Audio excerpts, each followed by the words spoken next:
to the ITSM Practice Podcast.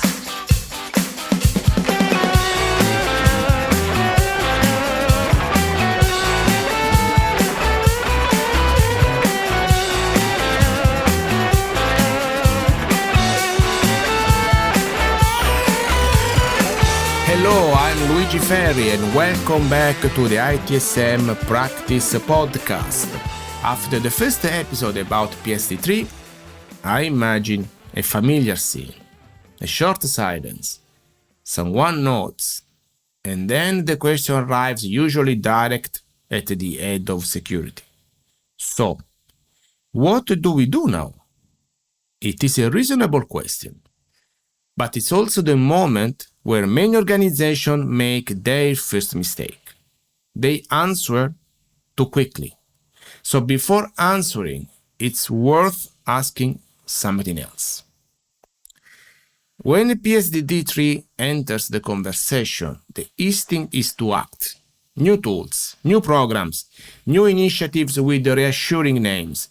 But PSD3 does not begin with action.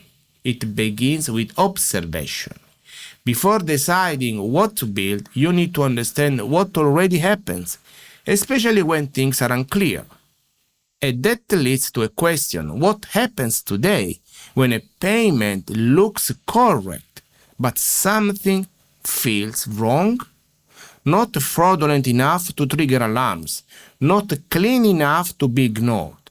If that moment already exists, shouldn't we look at it more closely? Imagine this. A customer calls. Money is gone. All check passed.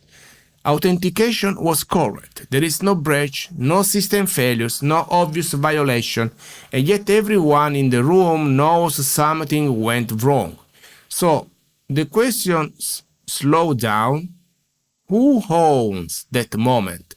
Who decides whether this is an authorized payment or an acceptable payment? Who has the confidence and the legitimacy to interrupt the pattern before it repeats? If the answer depends on escalation path, meetings, or interpretations, what does that tell us? It tells us that this is not a technical gap, it is a governance gap. If that is true, where does it show more clearly? This is why incident response is the right place to begin. PSD3 reveals how an organization behaves under uncertainty. Incident response shows who speaks, who decides, who hesitates, who waits for permission. Policies describe intention. Incident response reveals truth. So before designing anything new, the question becomes: how do our teams behave when the situation is ambiguous and the pressure is human, not technical? And once we observe that behavior, what should we stabilize first? Let's keep this grounded. You do not need a program yet. You do not need a transformation. You need stability in three places. First, decision authority. Someone must be clearly allowed to say, this stops now. No next week, no after analysis, now.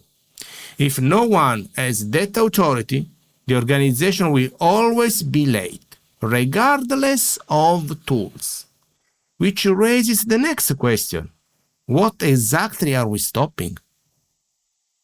Second, the meaning of an incident. If your incident framework only recognizes technical failure, you are blind to PSD3 scenarios. A manipulated customer is not just a case, it's a signal. If that signal stays outside incident response, responsibility fragments. And even if authority and decisions are clear, how do teams actually act?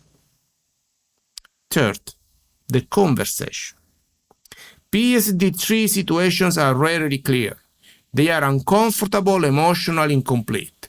If teams only rehearse clean scenarios, they are training the wrong reality.